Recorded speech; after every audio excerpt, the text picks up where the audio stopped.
Heads up, because you are in the Hoodwood. I'm the Black Bandit, KJ Green, welcoming you to another edition of Sports from the Hoodwood. Coming up in this edition, the abject failure of not one, not two, but three 100-win teams in the MLB playoffs bounced. How the Dodgers, Braves, and Orioles all failed to get out of the divisional round. We'll also look at the ALCS and how there's a Texas two-step with the Astros and the Rangers going head up for the AL crown. Are the Las Vegas Aces the next WNBA Dynasty? Take a look at it in depth as they're up 2-0 on the Liberty going into Game 3 on Sunday. We'll have the Hoodwood Hot 5 as well as Phat Dap, Head Slap, Final Word from the Wood. NFL Week 6, we're all over the place. It's your usual crazy week in sports from the Hoodwood. So put your crash helmet on, buckle your seatbelts, and get ready. Sports from the Hoodwood's coming at you. Let's go.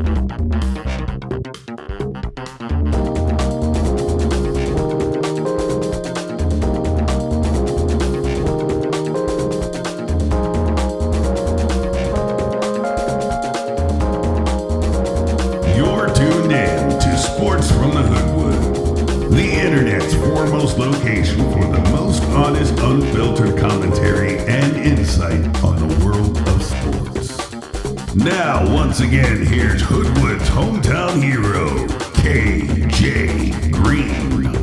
Greetings from the Hoodwood. Whereas Snuffy points out, only 4 of the last 10 World Series winners have won over 100 games, and it's not going to be this year. I'm your man, KJ Green. Welcome you back to the Hoodwood. And let's start off the top, the crazy Major League Baseball playoffs. If it's October, you know it's going to be some craziness. You know it's going to be some magic.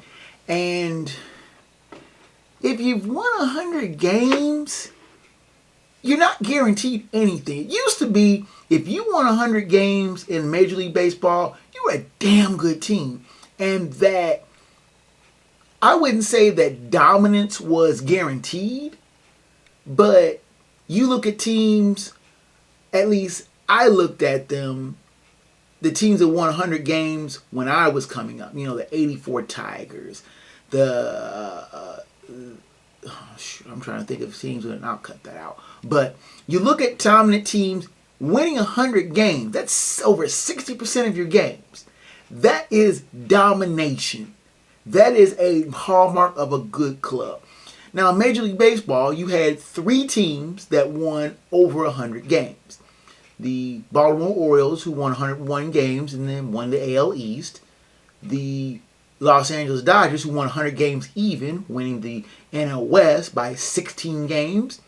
And the Atlanta Braves, with the best record in baseball at 104-58, winning the winning the NL East by 14 games over the Philadelphia Phillies.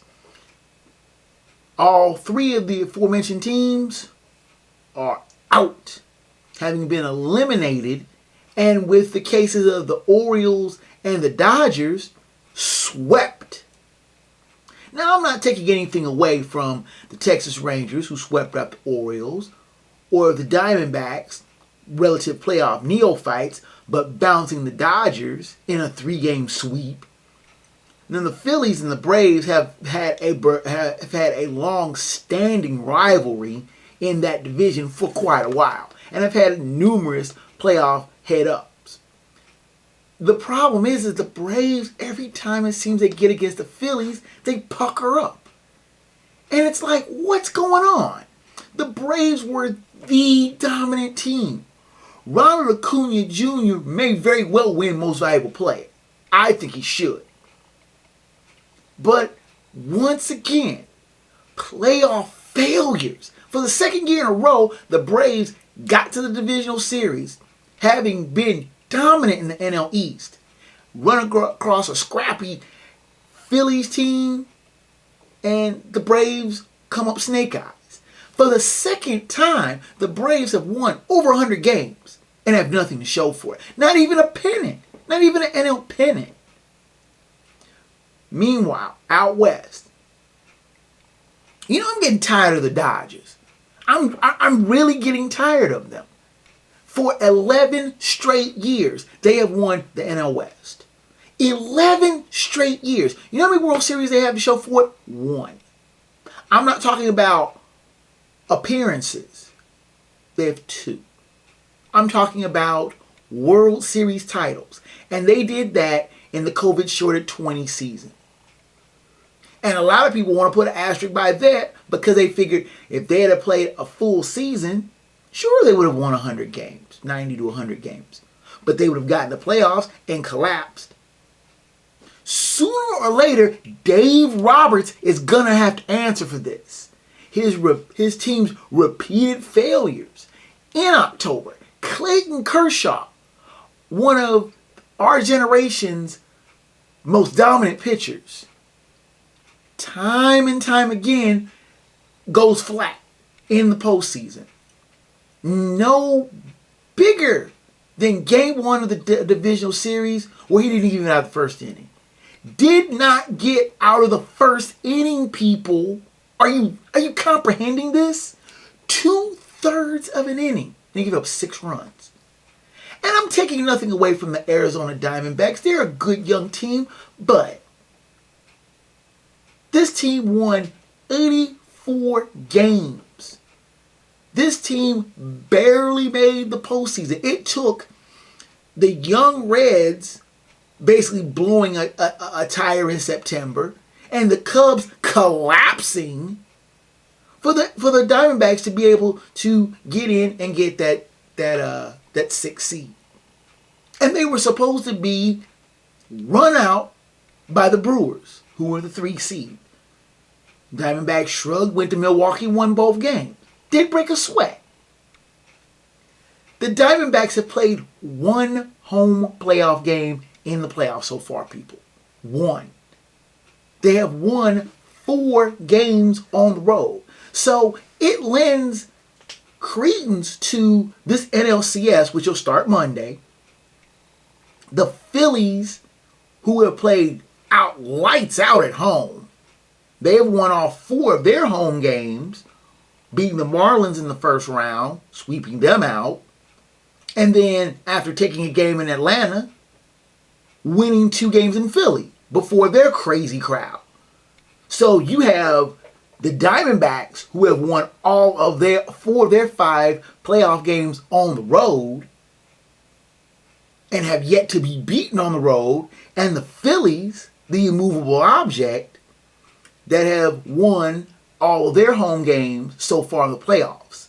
This is shaping up to be a very interesting playoff series. Now, the pundits are all going to say, oh, there's no New York team in there. There's no Chicago team. There's no big market. Watch it. This is a series that you should watch. The Phillies are the defending National League champions. Do not forget that. They got to the World Series with that same kind of scrappy, timely hitting, can hit the cover off a ball. These cats hit home runs, and they hit them often. And you have the Diamondbacks, who, like I said, young, scrappy, a lot of no-names on this team. They barely made it, but they got into the postseason, and they've made their postseason appearances count. This is going to be a team that's going to be really, really fun to watch going forward. Now, about the Dodgers, the Braves, the Orioles, and we'll talk about the Orioles here in just a moment, if I can ever get focused. There I am. I'll cut that out. But the Orioles weren't expected to do much. Yes, they won 101 games, but you knew sooner or later everything was going to catch up with them. Same way it caught up with the Rays. Both of those teams relatively inexperienced when it came to the playoffs, and it showed. The Texas Rangers blew a tire, didn't win the division, but it didn't matter. You have the 4 teams that are left in the playoffs. The Phillies, the Rangers, the Astros, and the Diamondbacks. The first 3 have won 90 games. The latter won 84. Where are the 100-win teams? Sitting on the sidelines.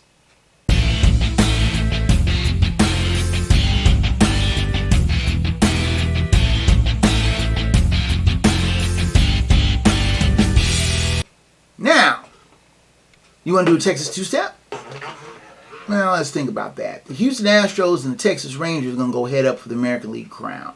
First time that these two interstate rivals will be facing in the playoffs. Now, the Rangers and the Astros really haven't become big rivals until the Astros moved to the American League about a dozen years ago. And they've always had the golden boot when they played each other from first and interleague and now as divisional rivals. But now the stakes are higher. And I mentioned Max Scherzer of the Rangers, but he is unavailable. So the dream matchup of Verlander versus Scherzer in first game of the ALCS is going by the boards.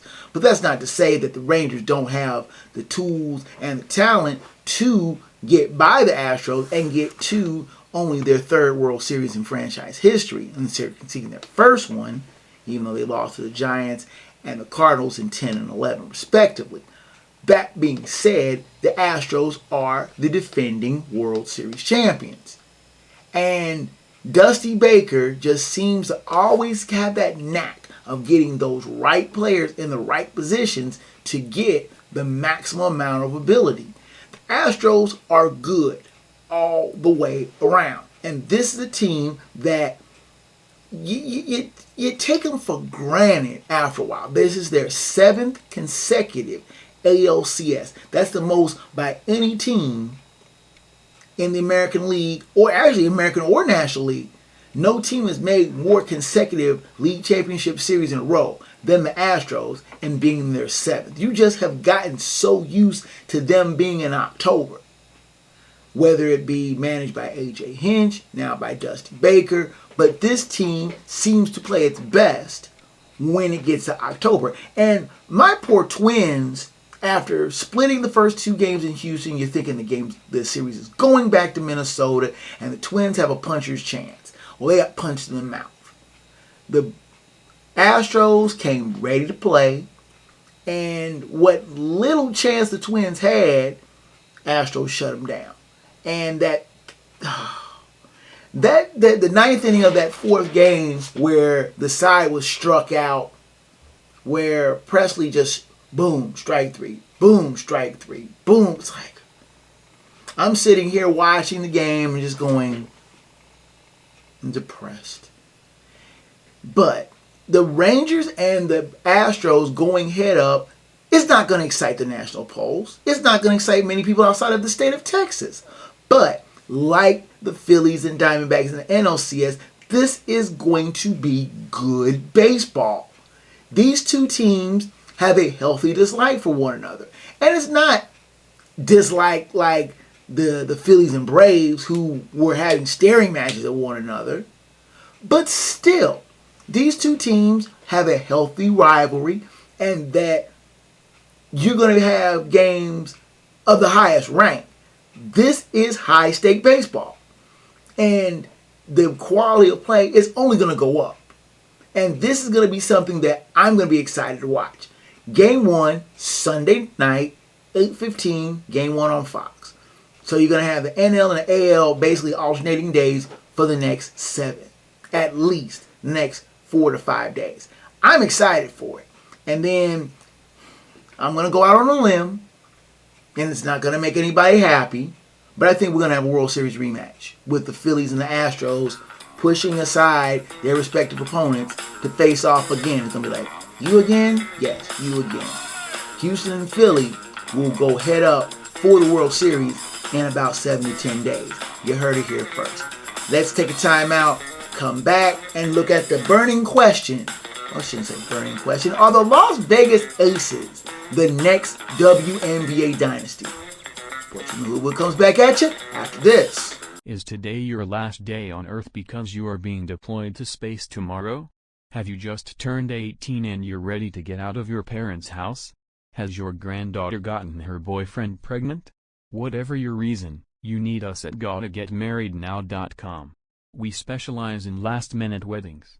Active duty, military veterans and retired discounts are available. Visit us at GottaGetMarriedNow.com.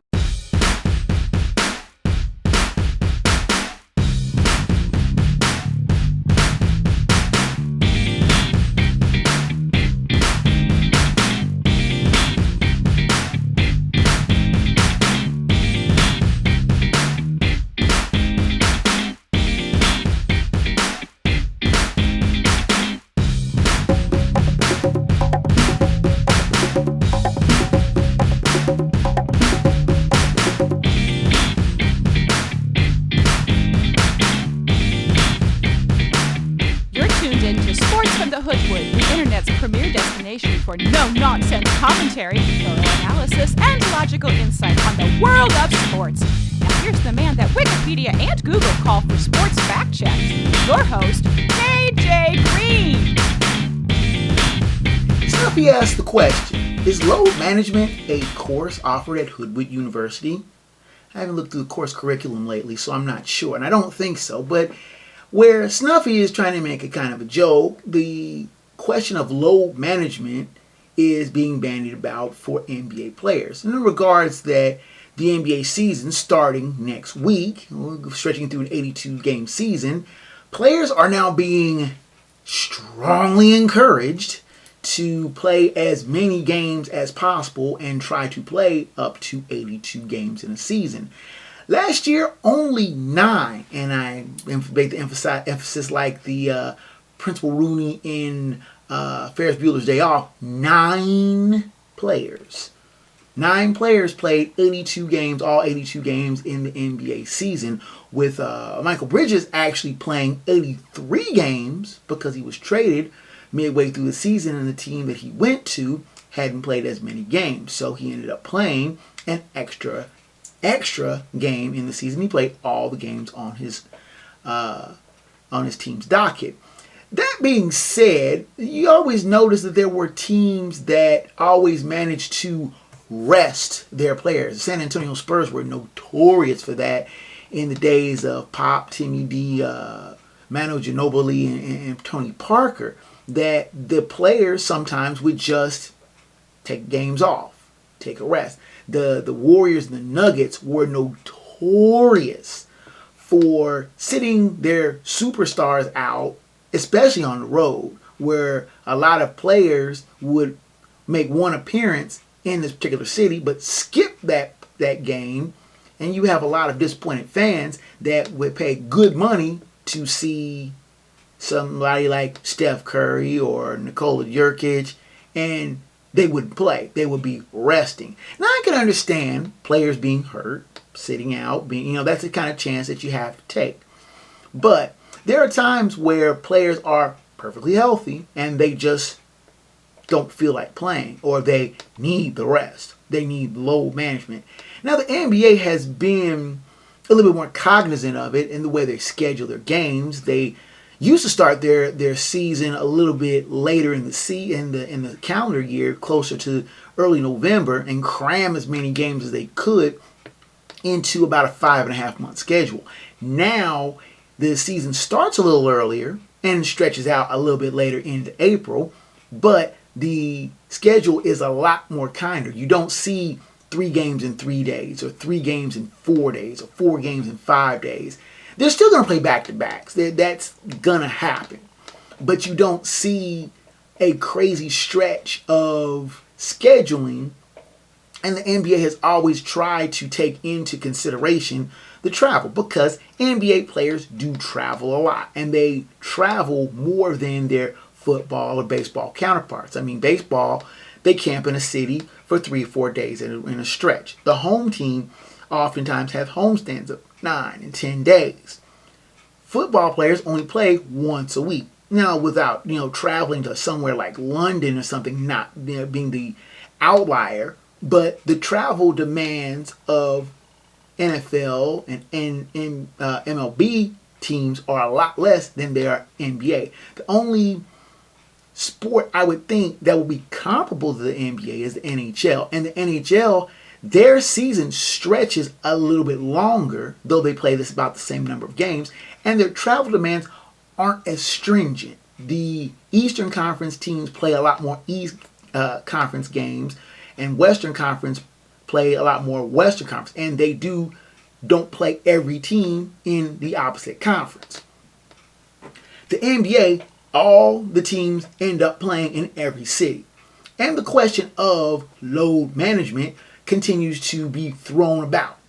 Now, some of the executives in the NBA are trying to, again, strongly encourage players to play as many games as possible and try to focus on playing 82 games in a season. Are the players really going to go for it? And of course, what's the underlying thing of this all? Money. The NBA's media contract is going to be coming due, not at the end of this season, but next season. And with an eye on new media deals and more money, the NBA is trying to get its best product forward to be able to get better media deals. So that means companies like TNT, ESPN, those companies will be willing to pony up a lot more money for their media rights deals. When you put your best product forward, you'll be able to demand a lot more money. This in turn is pushing the players to play a lot more. Will they go for it? Will they do it? Or will they be kind of, leaning on the players' checkbooks by telling them, okay, play or else? It's a very fine line in between the two of playing somebody too much and being overbearing and not putting out the product that you want to be able to put in the front of your league and try to get much popularity, as many eyes on the product as possible. It's a very delicate situation, to say the least.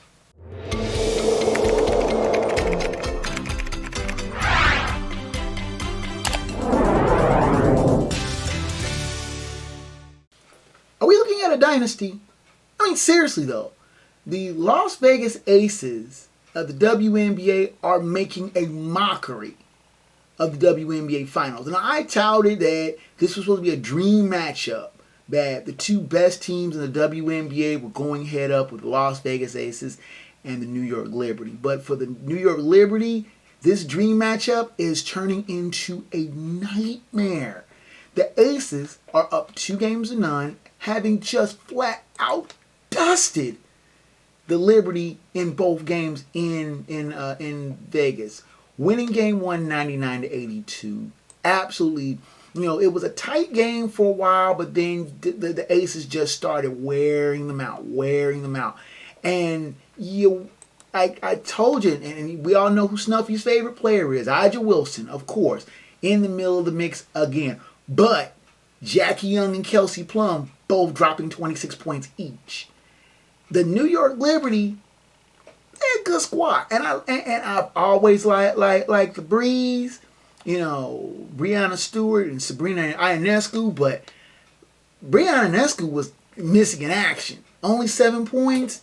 Breanna Stewart at 21 to lead the Liberty in game 1, but it was just too much Aces, and the Aces were just too dominant, too quick, and then you figure, okay, game 1, no big deal. Game 2 is going to be, we're going to see if the Liberty can get some get back. No. The Aces came out smoking. And I know you want to say the corny line, smoking Aces, but they weren't joking. Like that rhyme there. You like that, Snuffy? I figured he would like that one. But anyway, the Aces came out 38-19 in the first quarter and made the game an absolute joke. They flat ran the Liberty out of the building, winning 104-76. You had 4 players, four players in double figures, 3 of them with 20-plus points. And mama, it's that woman again, A'ja Wilson again, 26 points, 15 rebounds, an absolutely dominating performance. Game 3 is in Brooklyn on Sunday.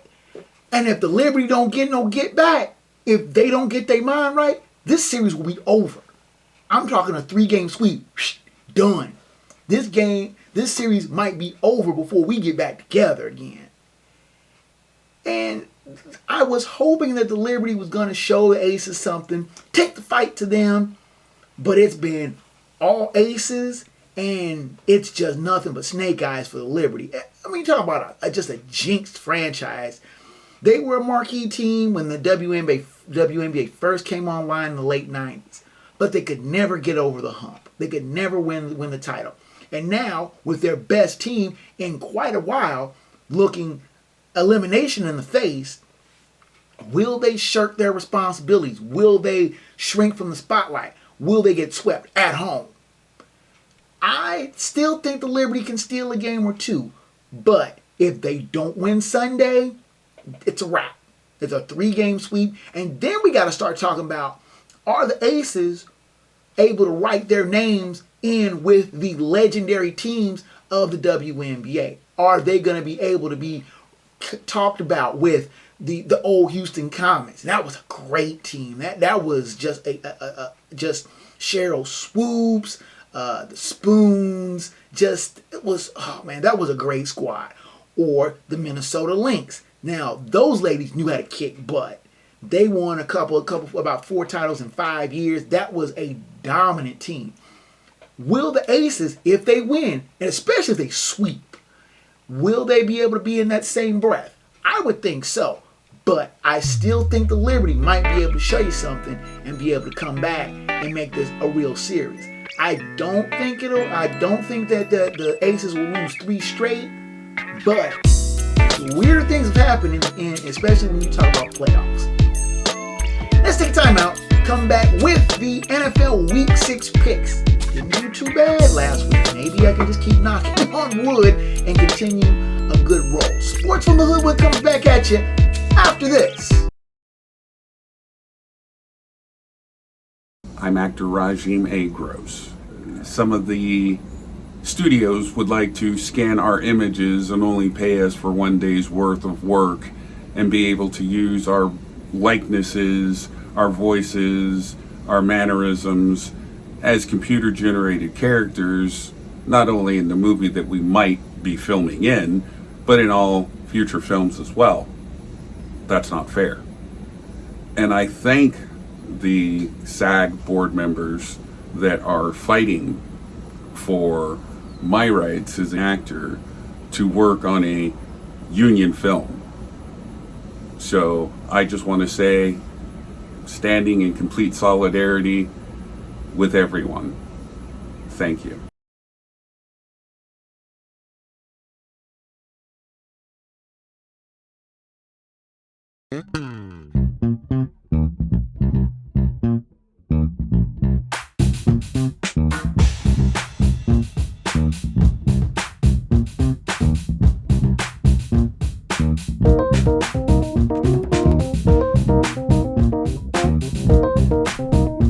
You are tuned in to Sports from the Hoodwood, the internet's foremost location for opinion, analysis, and insight on the world of sports.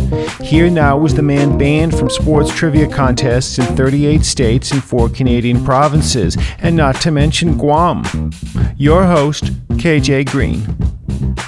You are back in the Hoodwood. My name is KJ Green, and let's get into the NFL picks for Week 6. Now, I'm not complaining about an 11-win week at all. And for once, the trifecta of the lock, upset, and Thursday night pick all came down good. Go figure. Locks are usually easy to spot, though I can pick some dumb ones and call them locks. Yes, I'm looking at you, Cowboys, Week 3, going into Arizona and absolutely laying an egg. Other good ones on the docket. Why I decided the Pokes were going to be a big pick, I have no idea. But I have the constant goal of maintaining or improving my prognostication prowess, and I present to you, for your review, perusal, and approval, the Week 6 picks. As usual, the odds are provided by ESPN for your entertainment and comparison purposes only, which means that you must bet at your own risk. Don't look at me. If the lines are laid and you lose them, my bills are worth more to be paid than trying to front you ducats to pay the bookies. Now note that the 2-3 Packers, who lost last week to the Raiders 17-13, and the 3-2 Steelers, who defeated the Ravens 17-10, are on their respective byes this week. The times are all Eastern time, and check your local listings for the games that are in your area. And of course, you can consult the fine folks at 506 Sports, who has an excellent coverage map for the games that will be played and shown in your area. Let's start out with the games of Sunday, October 15th. This is a Fox doubleheader weekend. First game on the docket is another game in London. The 3-2 Ravens taking on the 2-3 Titans at Tottenham Hotspur Stadium in London. 9:30 a.m. kickoff on NFL Network. The Ravens are 4-point favorites. Last week, the Ravens lost to the Steelers 17-10, while the Titans lost to the Colts 23-16. Fast fact is the Titans have scored fewer than 30 points in 23 straight games. That is the longest active streak in the NFL. Now, both of these teams are really hard to figure out. The Ravens look like that they were ready to really take control of the AFC North and then crumbled against the Steelers. From week to week, you do not know what team of the Titans are going to show up. The one that dominated the Bengals, or the one that couldn't get out of its own way against the Colts. This game in London is a tough call to make. I'm going to flip a coin and go with Baltimore. The pick is the Ravens. Let's get the mainland for the 1 o'clock games. The 3-2 Commanders taking on the 3-2 Falcons at Mercedes-Benz Stadium in Atlanta. 1 o'clock kickoff on CBS. The Falcons are 2.5-point favorites. Last week, the Commanders lost to the Bears 40-20, while the Falcons defeated the Texans 21-19. Fast fact here is Falcons quarterback Desmond Ridder completed a career-high 28 passes and 329 yards in last week's win against the Texans. Now the Commanders got steamrolled again, this time in an embarrassing effort at home against the lowly Bears, and have had to stew on it for a few days. They head to the Dirty South to face a Falcons squad that tried to give away a winnable game against the Texans, but escaped with a win at the gun. This game, I feel, comes down to home field. If this game was in D.C., I wouldn't trust the Falcons for anything. But the Commanders find ways to lose games that they are clearly the better squad. They won't this time. Desmond Ridder continues to win games at home. The pick here is Atlanta. Next on the docket, we have the 3-1 Seahawks taking on the 2-3 Bengals at Paycor Stadium in Cincinnati. 1 o'clock kickoff on CBS. The Bengals are 3-point favorites. Last week, the Seahawks were on their bye, while the Bengals defeated the Cardinals 34-20. Fast fact here is the Bengals have 6 straight wins against NFC opponents, the longest in the AFC. Now, the Seahawks travel east again to face another uneven squad in the Bengals. The Bengals woke their once dormant offense in a fairly easy road win against the hapless Cards. I have no faith in the consistency of that said offense. Now, Joe Burrow makes plays happen when he's able to move about the pocket and cause havoc. Something tells me that this won't be the case, and the talented, though young, Seahawks defense will force him into a couple of costly mistakes. The pick here is Seattle. That is the Hoodwood upset of the week. Next on the docket, we have the 1-4 Vikings taking on the 1-4 Bears at Soldier Field in Chicago. 1 o'clock kickoff on Fox. The Vikings are 2.5-point favorites. Last week, the Vikings lost to the Chiefs 27-20, while the Bears defeated the Commanders 40-20. Fast fact is that all of the Vikings games have been one-score games. In fact, they were 11-0 in one-score games last year. They are 1-4 in such games this year.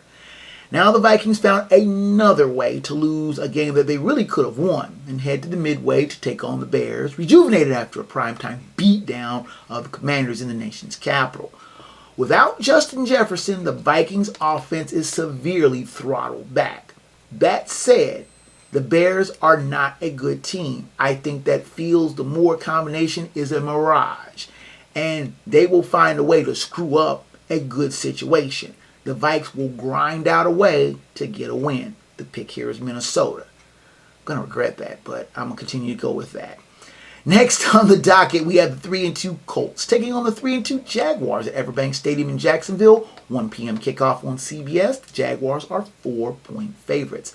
Last week, the Colts defeated the Titans 23-16, while the Jaguars defeated the Bills 25-20. Fast fact is the Colts have lost their last 8 road games against the Jaguars.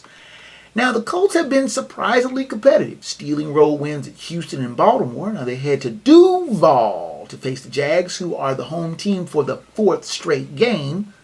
But this is their first home game in Jacksonville in 3 weeks. Now, the Colts will be without top draft pick quarterback Anthony Richardson for a bit of a spell, and hope that the well-traveled vet Gardner Minshew, is he still in this league? Yeah, I guess he is. And I hope that Minshew can help break their road jinx in Jacksonville. Though the former Jag was a bit of the reason why the Colts haven't won at Everbank and in the last few years. The Colts are getting Jonathan Taylor back up to speed, but the strong play of Zach Moss allows them to bring Taylor along at a controlled pace. I think the Colts offense will find the sledding a little bit tougher against a decent Jags defense, and I'm tempted to call the upset here, but I've already played that card against a team still adjusting to being back in the States after a 2-week jaunt in London. But I'll gamble that the Jacksonville Jaguars are the overall better team. The pick is Jacksonville. Next on the docket, we have the 0-5 Panthers taking on the 4-1 Dolphins at Hard Rock Stadium in Miami Gardens, Florida. 1 p.m. kickoff on CBS. The Dolphins are 12-point favorites. Last week, the Panthers lost Last week, the Panthers lost to the Lions 42-24, while the Dolphins defeated the Giants 31-16. Fast fact that the Dolphins have won their 4 games by an average margin of 18.5 points. Now, the Panthers are not playing good, period. They took an awful beating from the Lions in Motown and now head to South Beach to face a Dolphins team that can light up a scoreboard with frightening regularity. Bryce Young will see his fellow Bama alum Tua Tagovailoa pick his defense apart from the word go, and though the Dolphins will be missing Devon Achane, they still have plenty of tools to make this a long, hot day in the sun. I was tempted to make this the lock, but I still am very highly confident the Dolphins will roll here. The pick here is Miami. Next on the docket, we have the 5-0 49ers taking on the 2-2 Browns at Brown Stadium in Cleveland. 1 p.m. kickoff on Fox. The 49ers are 5.5-point favorites. Last week, the 49ers defeated the Cowboys 42-10, while the Browns were on their bye.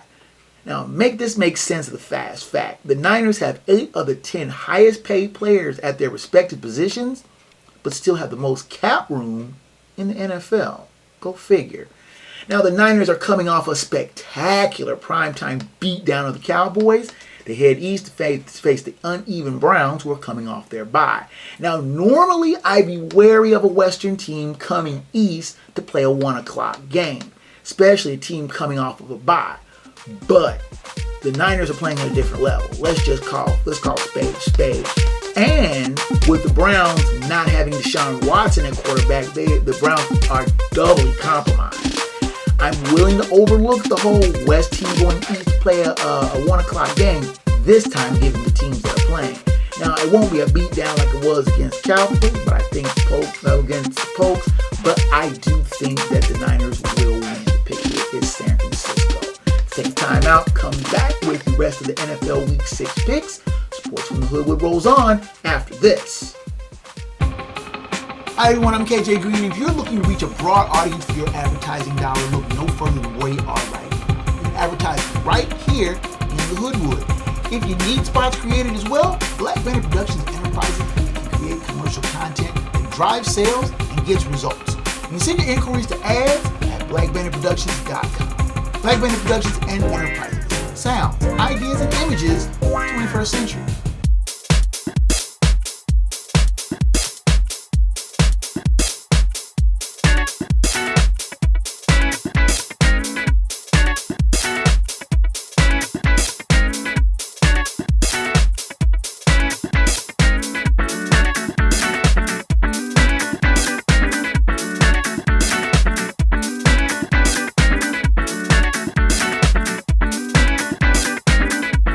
You're tuned in to Sports from the Hoodwood, the internet's foremost location for the most honest insight, thorough analysis, and unfiltered opinion on the world of sports. Now, once again, here's the man of the hour, After Hours, your host, KJ Green. You are back in the Hoodwood. Let's continue with the NFL Week 6 picks. Next on the docket, we have the 3-2 Saints against the 2-3 Texans at NRG Stadium in Houston. 1 o'clock kickoff on Fox. The Saints are 1.5-point favorites. Last week, the Saints defeated the Patriots 34-0, while the Texans lost to the Falcons 21-19. Fast fact here is Texans quarterback C.J. Stroud has thrown 186 passes without an interception. That's the most to start an NFL career. Now, the Saints laid out a stunning beatdown of the Pats in Foxborough and stay on the road to face C.J. Stroud and the Texans, whose fun ride had to end sometime as they lost a close one with the Falcons in the ATL. The Saints, while looking solid, are not going to be handing out road shutouts. They're going to be handing out a bunch of shutouts to begin with. Now, the Texans are growing into a handful and will stay in a few games, but they aren't quite ready to take down a solid defense like the Saints present. The pick here is New Orleans. Next on the docket, we have the 1-4 Patriots taking on the 2-3 Raiders at Allegiant Stadium in Las Vegas. 4:05 kickoff on CBS. The Raiders are 3-point favorites. Last week, the Patriots lost to the Saints 34-0, while the Raiders defeated the Packers 17-13. Fast fact, here's the 72 points that the Patriots have allowed in the last 2 weeks, or the most in a 2-game stretch by any Belichick coach Patriots team. Now, the Pats are coming off their second straight thrashing in as many weeks and face a Raiders team that tried mightily to give away a winnable game last Monday night. This is a return to a house of horrors for the Patriots after last year's inexplicable walk-off loss to this very same squad last year. Bill Belichick might trust Mac Jones at quarterback right now, but I don't. Josh McDaniels might just start to think that he's got his old boss's number, the way the Patriots are playing and the way the Raiders might be able to get away with another game. The pick here is Las Vegas. Next on the docket, we have the 4-1 Lions taking on the 3-1 Buccaneers at Raymond James Stadium in Tampa. 4:25 kickoff on Fox. The Lions are 3-point favorites. Last week, the Lions defeated the Panthers 42-24, while the Buccaneers were on their bye.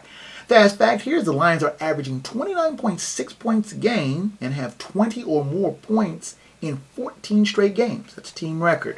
Fresh off of a solid thumping of a woebegone Panther squad, the Lions head south to face a rested Bucs team that has been playing better than expected. The Lions are getting the most mileage out of the junkyard dog runs of David Montgomery, the precision passing of Jared Goff, and a highly underrated defense. I still don't fully believe in Baker Mayfield. And though he looked sharp in a competent defense against a competent defense of the Saints week 4 last, I think that the Lions defense is a little bit more than he's been ready to bargain for. The pick here is Detroit. Next on the docket, we have the 1-4 Cardinals against the 2-3 Rams at SoFi Stadium in Inglewood, California. 4:25 kickoff on Fox. The Rams are 7-point favorites. Last week, Cardinals lost to the Bengals 34-20, while the Rams lost to the Eagles 23-14. Fast fact here is both teams have second half issues. The Cardinals have been outscored 54-7 in the fourth quarter, while the Rams have been outscored in every quarter but the first. Now, the Cardinals got thumped by the Bengals at home and head to LA to face a fairly competent offense coming off of a stinging loss.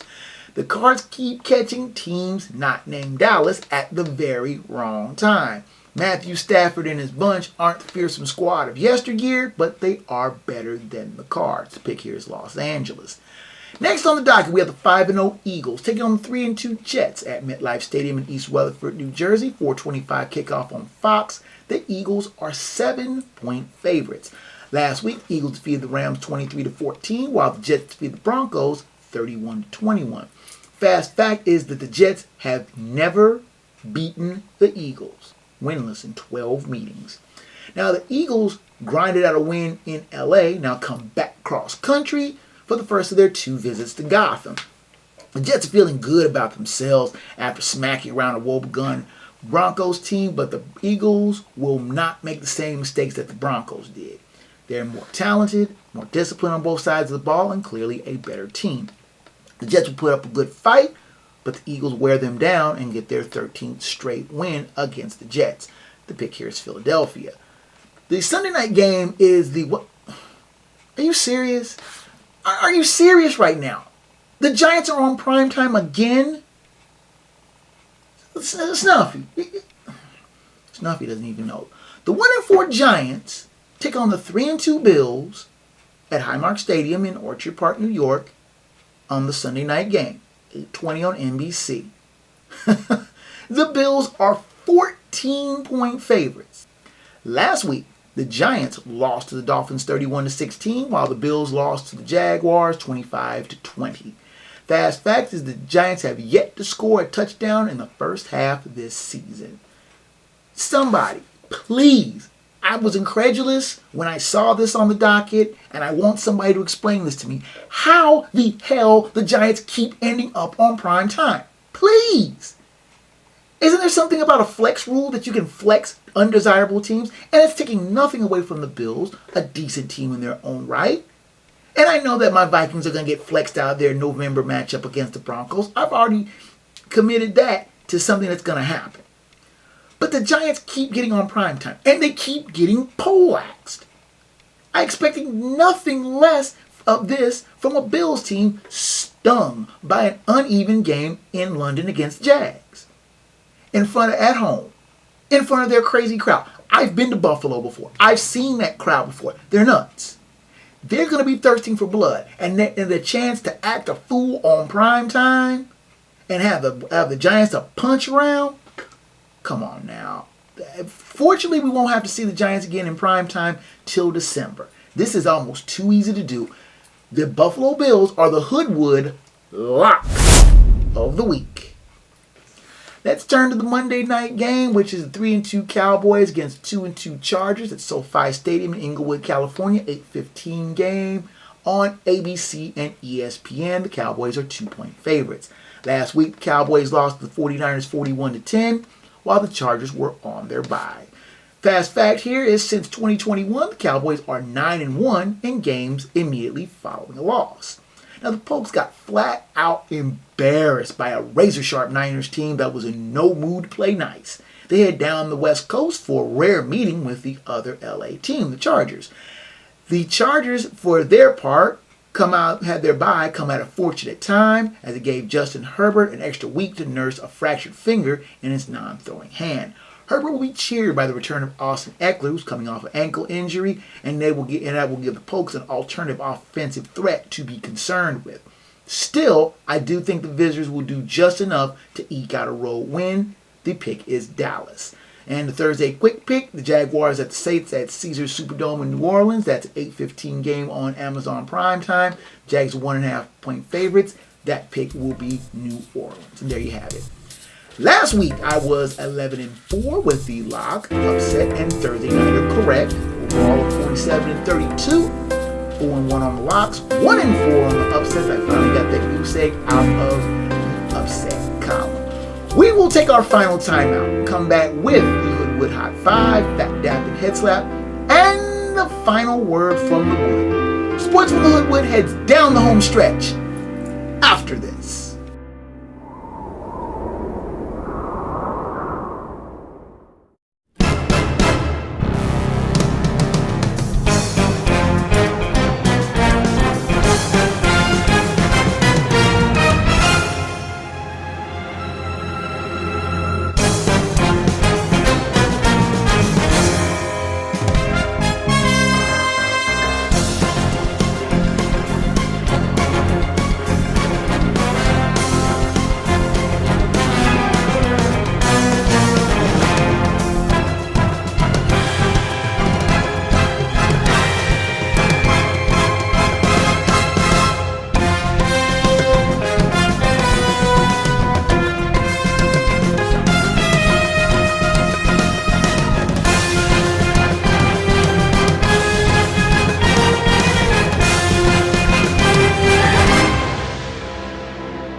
You're tuned into Sports from the Hoodwood, the internet's foremost location for no-nonsense commentary, insight, and opinions on the world of sports. Here now live in living color, black by popular demand, your host, KJ Green. Running third and headed for home here in the Hoodwood. We'll finish up strong as usual with the Hoodwood Hot 5, Phat Dap Head Slap, and the final word from the Wood. Now, the Hoodwood Hot 5 has been, for the past month or so, has been the top 5 teams as determined by the Hoodwood Power Index, which is created by me, myself, and I. It's 5 teams I think are the best in the country. Not necessarily in order of what the AP or the writers might think. So you might be surprised on who I think is the number 1 team in the country right now. Let's start out with who dropped out of the Hoodwood Hot 5. The Texas Longhorns, who were 3rd in the Hoodwood Hot 5 last week, they dropped out. They're now 5-1, 2-1 in the Big 12 after losing to Oklahoma 34-30. They are on a bye this week. Their next game is next Saturday against Houston. So in our Hot 5 is actually 6, because there are 2 teams that are tied at 5 this week. The Oregon Ducks and the Washington Huskies are both ranked 5th in my Hoodwood Hot 5 poll. Last week, they were both on their respective byes, and their next game is against each other. That's right, the Ducks and the Huskies are going head up for control of the Pac-12, and I say whoever wins stays in the Hoodwood Hot 5 because I think they're a legitimate top 5 team. Game's going to be played in Seattle, 3:30, kickoff on ABC. Our number 4 ranked team in our Hoodwood Hot 5 is Oklahoma Sooners. They're 6-0, 3-0 in the Big 12. They were not ranked in the Hoodwood Hot 5. They moved in after defeating Texas 34-30. Their next game is against Central Florida at home in Norman. Our number 3 team is the Ohio State Buckeyes. They are 5-0, 2-0 in the Big 10. Last week they moved up a spot from number 4 to number 3. They are now ranked 3rd. They defeated Maryland 37-17. Their next game is at Purdue. Our number 2 ranked team is the Georgia Bulldogs. They are 6-0, 3-0 in the SEC. Last week they were number 2 and they defeated University of Kentucky 51-13. Their next game is at Vanderbilt. And remaining the number 1 team, as they were last week, the Michigan Wolverines. They are 6-0, 3-0 in the Big 10. They defeated Minnesota 52-10. Their next game is against Indiana in the Big House. That's the Hoodwood Hot 5. That's my Hot 5. What's yours?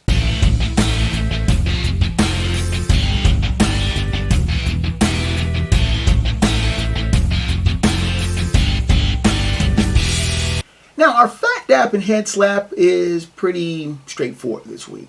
Our Phat Dap of the week goes to Texas backup quarterback Arch Manning. Now, of course, you know the very famous Manning family of quarterbacks going from Archie to Peyton and Eli, and Arch is Peyton and Eli's nephew. Their older brother Cooper is oldest boy.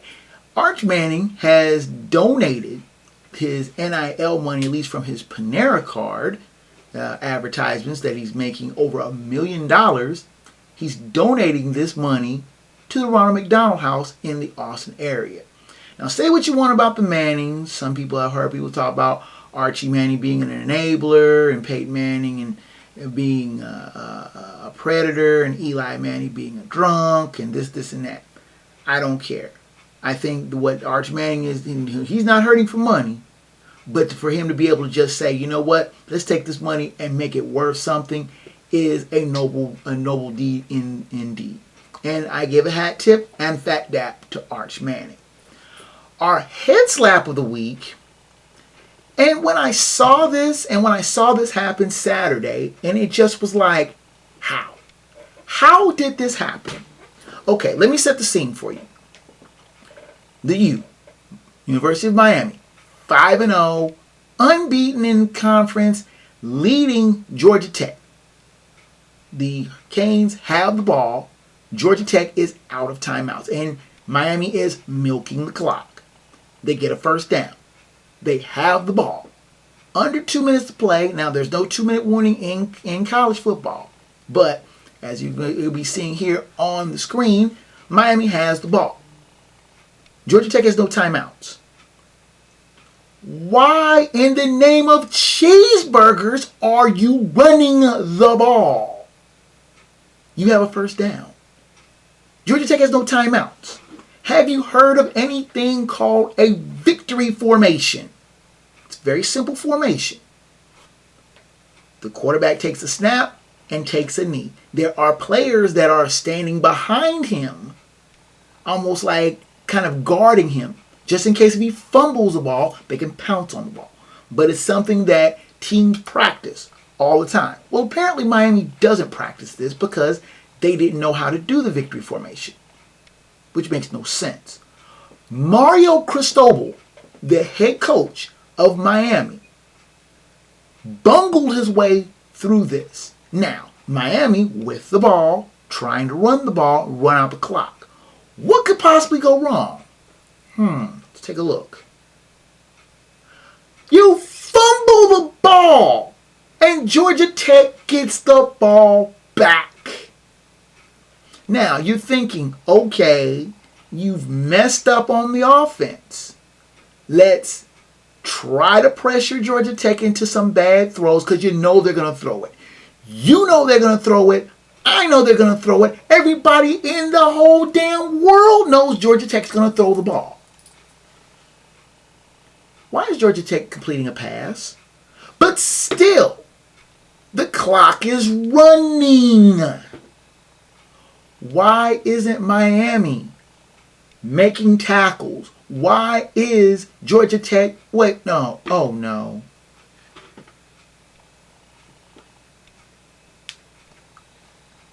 Did that just happen? Seriously. Georgia Tech scores on the final play of the game. And this wasn't a Hail Mary.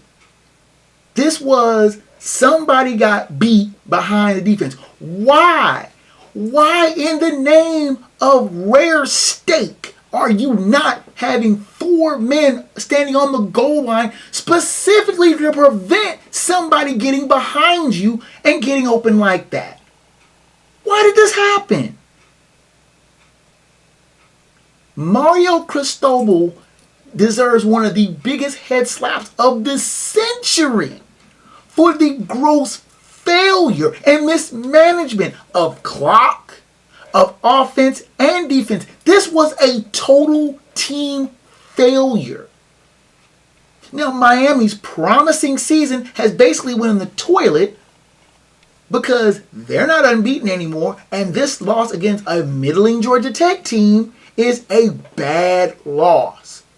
They're not going to be able to go undefeated. There was a game that they were looking forward to against an unbeaten North Carolina team.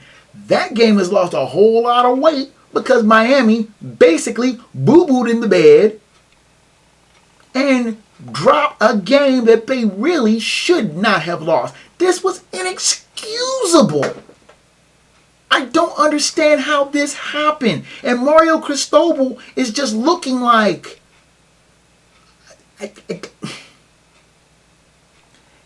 It just, to me, makes absolutely no sense. And I hear people talk about, oh, well, these coaches don't know how to coach. They're paid to lose. This is an abject failure. And this is inexcusable. People should get fired for stuff like this. Inexcusable. Head slap to the U, who should have known better. Mario Cristobal, who I thought was a decent coach, coaching his alma mater, and failing like this. Just absolutely inexcusable. And now, without much further ado, let's go to the final word from the Wood.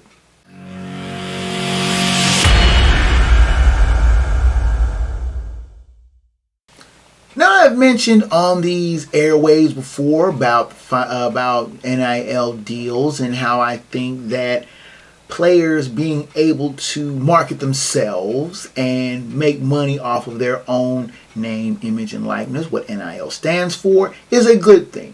Though I think it has a tendency to kind of be Wild Westish at times. But it is interesting to see big name players like a Caleb Williams, like a Shedeur Sanders, like a Caleb Williams. Yeah, it was Caleb Williams that won the Heisman. Try that again. But it is interesting to see these players, these name players, being able to say, hey, isn't that a college player? Yeah, but they're doing commercials. And I've seen it from the grand scale of Caleb Williams doing Wendy's commercials to Shedeur Sanders with his father Deion Sanders doing yogurt commercials to something a little bit more local, like Dante Corleone being able to hawk hamburgers. And I've had the Godfather burger, and it's very good, by the way. Still, there are still elements of a kind of a wild, wild west mentality. You know, players making buku money to be able to get advertising dollars, which I don't have a problem with. And there are players who are making more money in college than they might make in the pros, if they make the pros.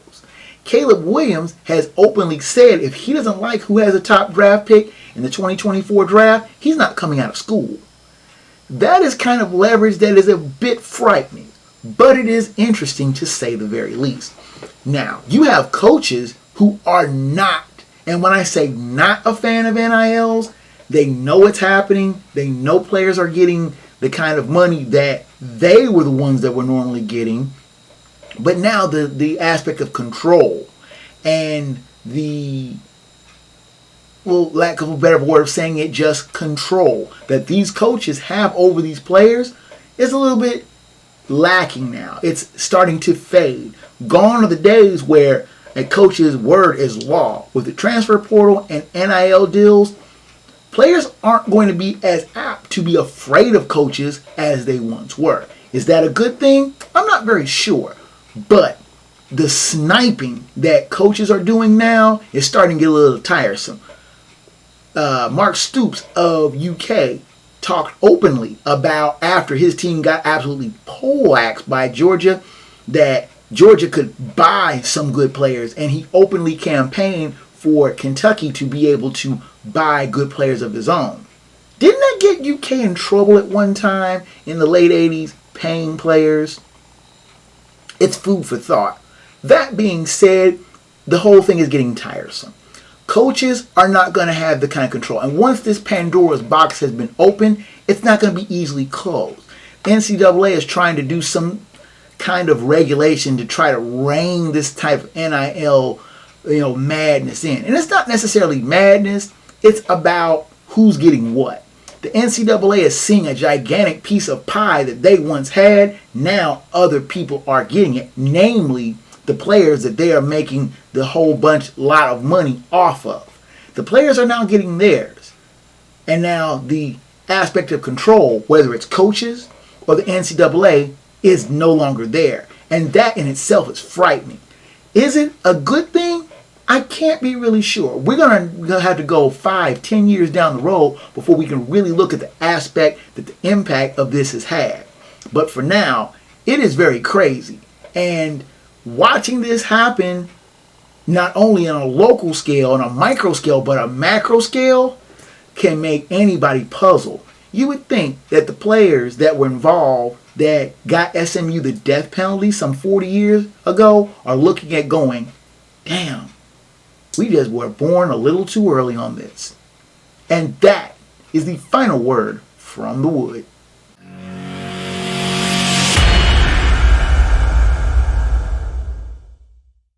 Now with the music coming up in the background, you know that means that your time here in the Hoodwood is just about done. And I thank you so much for your visit again this week. Now the email for the show is kjgreen@sportsfromthehoodwood.com. Please send me emails regarding show topics, both past and future, questions, comments on the show, both praise and criticism. I welcome your correspondence and I will try to get back to you in a timely manner. Now, the show's website is sportsfromthehoodwood.com. It has a back catalog of the show dating back 11 years in both audio and video form, so you can check out that if there are any shows that you may have missed. You can join the debate and conversation on the Sports from the Hoodwood page on Facebook. That also has a video version, podcast simulcast, as well as other topics, funny stuff that I find on the web, and plenty of great sports debate, and lots more. I post often there, and I do respond to member posts frequently. Now the video versions are on YouTube. Please hit that subscribe and smash that like button for more great content. Now the link to this podcast is also at this show's travel feed, which is at Hoodwood Sports. There's a host of interesting stuff I find on the web as well. And you can correspond to me there, and I will correspond back. I do like and follow quite frequently. Now the audio version of the show is on Spotify, Amazon Music, Pandora, Google Podcasts, iTunes and Apple, and a host of other fine podcast platforms and providers. If the Hoodwood is not on your favorite, please do ask for it. Drop me a line and I will do what I can to see if I can get it on that platform or provider. Special thanks, as always, goes to Raid Pictures for their continued assistance in production and website development. So, that's the show, ladies and gentlemen, boys and girls. Until next time from the Hoodwood, fellow sports fans, I'm KJ Green, 30. Sports from the Hoodwood is a Black Bandit Productions and Enterprises presentation of a 551 Audio and Films production.